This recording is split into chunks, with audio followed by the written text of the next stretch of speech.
So much is currently unfolding in my life, and I'm eager to gather some insights from fellow Redditors.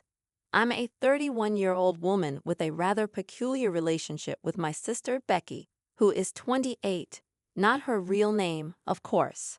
Becca was born prematurely and spent several weeks in the ICU before coming home. This early experience led our parents to spoil her mercilessly. Becky grew up with everything handed to her on a silver platter, while my younger brother Sam, who is 25, and I had to accept whatever our parents deemed best for us. We often heard variations of, "You're the older sister. You need to be responsible for your poor sister. Don't be a selfish brat. You need to learn to share things with your siblings."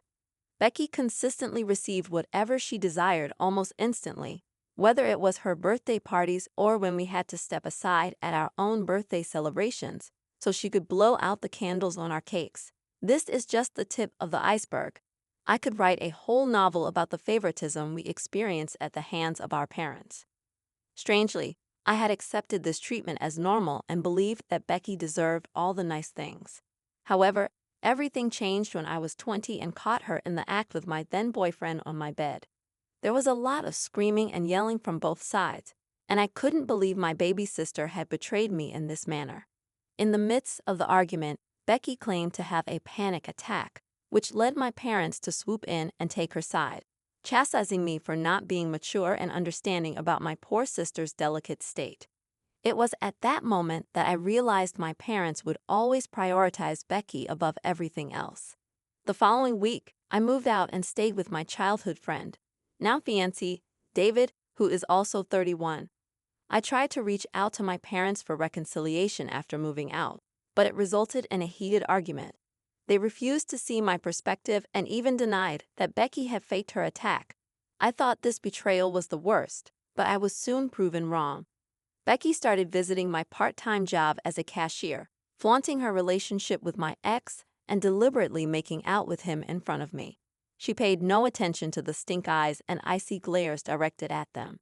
She even went so far as to spread rumors that I had slept with TAs and lecturers for better grades, although my friends quickly dispelled these lies. All of these events left me increasingly depressed. I wouldn't have made it through college if it weren't for David and my friends, whom I consider myself undeserving of. 2 years ago, my father's sudden death prompted me to reach out to my mother, with whom I had been estranged since the incident with Becky. My mother seemed apologetic about the entire affair, and I felt confident enough to let her back into my life. During our reconciliation, I made it clear that Becky was not to be mentioned in my presence, nor was she to be a part of my life. My mother appeared to accept this.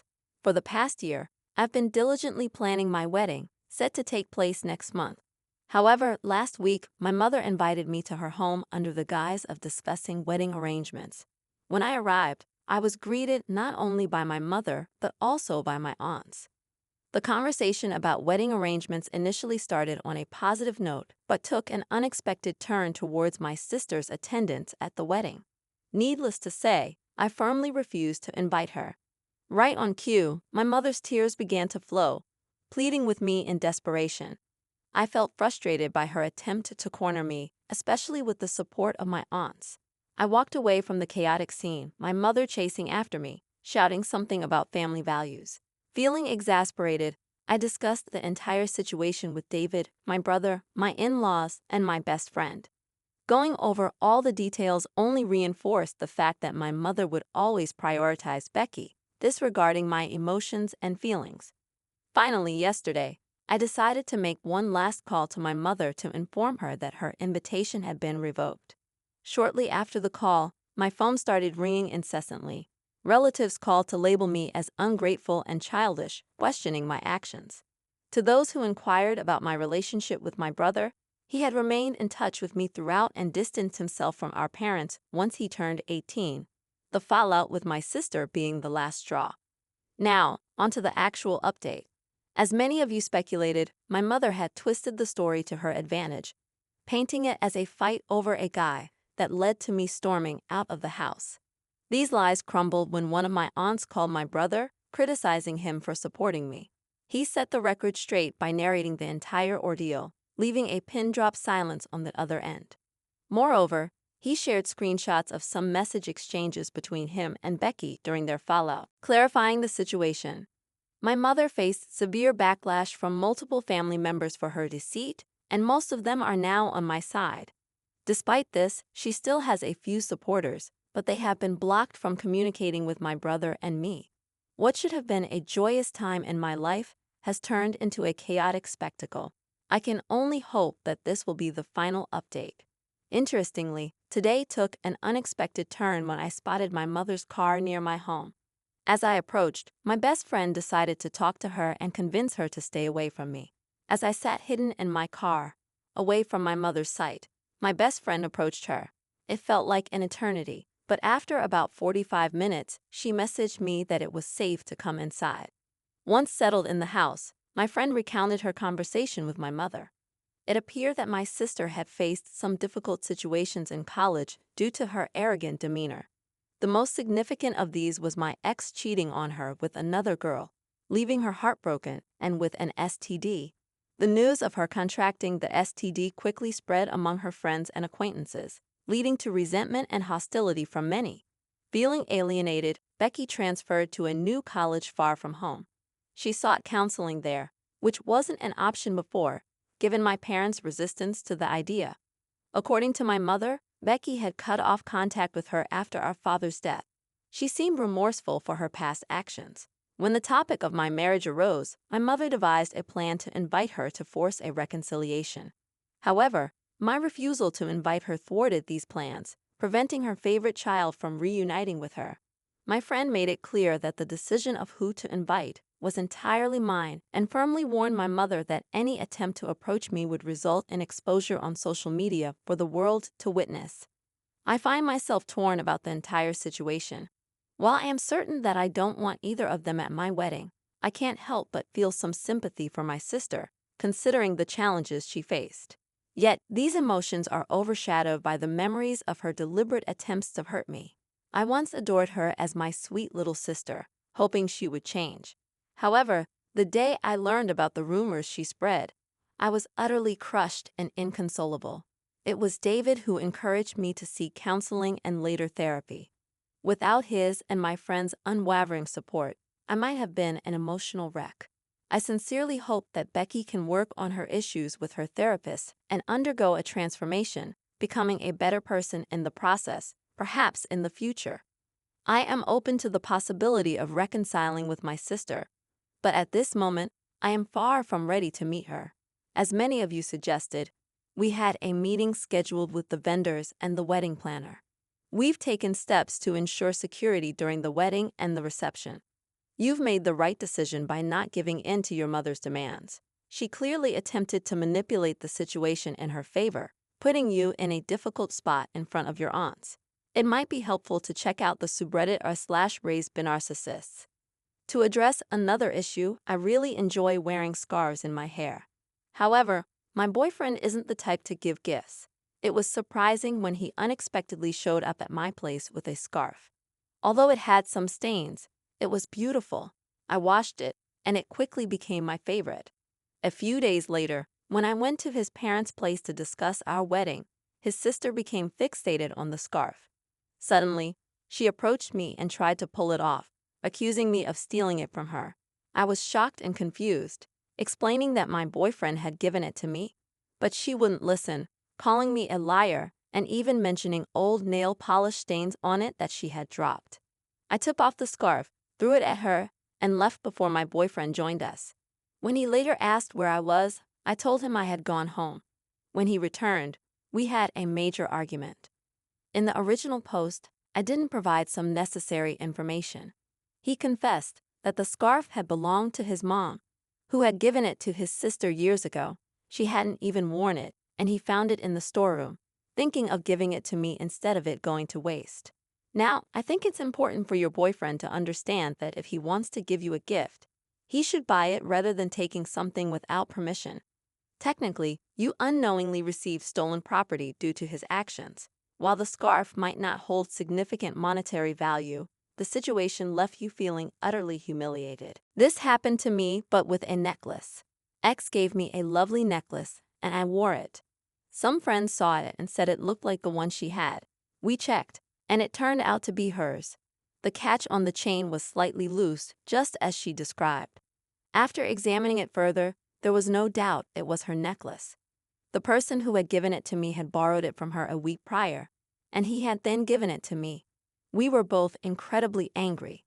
He became an ex, and thankfully, she got her property back. Your sister-in-law could have discussed this with you before accusing you outright. Most people don't wear stolen items in front of their owners, and there could have been another explanation, especially if you hadn't been in her room or had no access to her belongings. Her reaction was over the top, and she was clearly angry.